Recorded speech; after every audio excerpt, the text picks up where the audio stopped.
ويسألونك عن ذي القرنين قل سأتلو عليكم منه ذكرا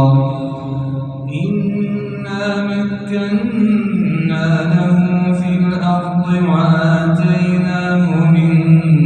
كل شيء سببا فأتبع سببا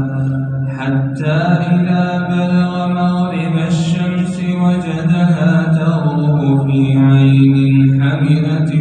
ووجد عندها قوما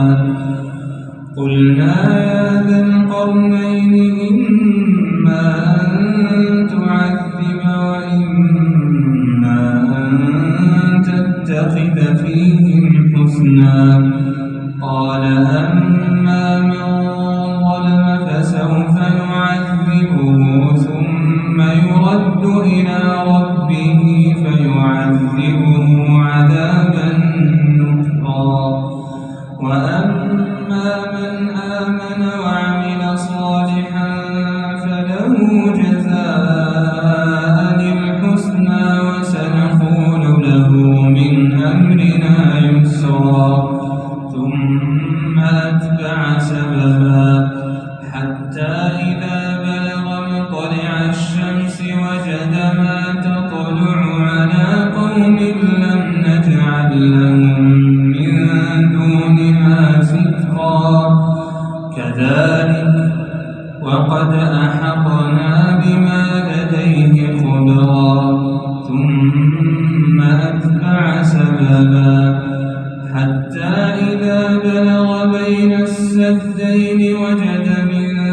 دونهما قوما لا يكادون يفقهون قولا قالوا يا ذا القرنين إن يأجوج ومأجوج مفسدون في الأرض فهل نجعل لك خرجا على أن تجعل بيننا وبينهم سدا قال ما مكني فيه ربي خير فأعينوني بقوة أجعل بينكم وبينهم ردما آتوني زبر الحديد حتى إذا ساوى بين الصدفين قال انفخوا حتى إذا جعله نارا قال آتوني أفرغ عليه قطرا فما استطاعوا أن يظهروه وما استطاعوا له نقبا قال هذا رحمة من ربي فإذا جاء وعد ربي جعله دكا وكان وعد ربي حقا وتركنا بعضهم يومئذ يموج في بعض ونفخ في الصور فجمعناهم جمعا وعرضنا جهنم يومئذ للكافرين عرضا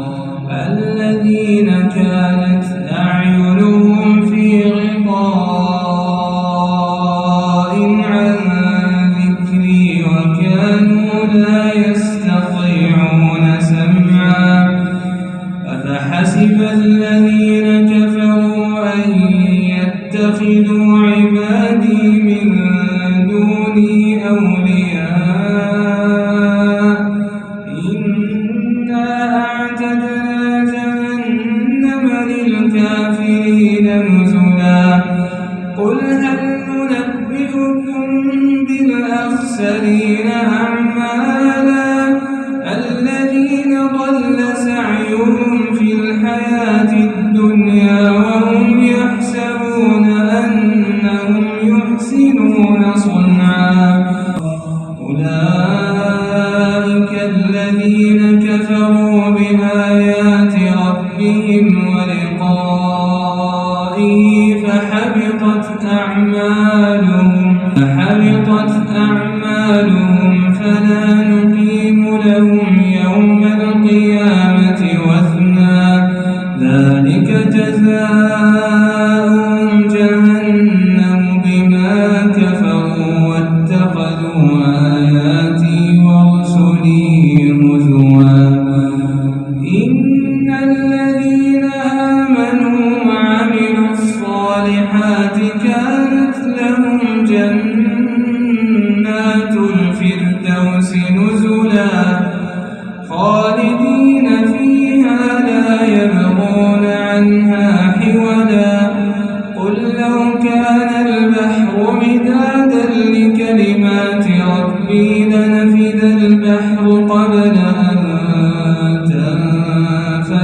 كلمات ربي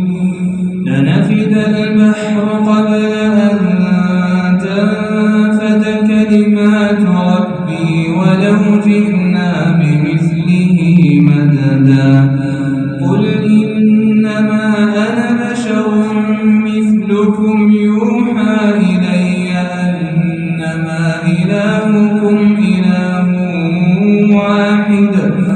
فمن كان يرجو لقاء ربه فليعمل عملا صالحا ولا يشرك بعبادة ربه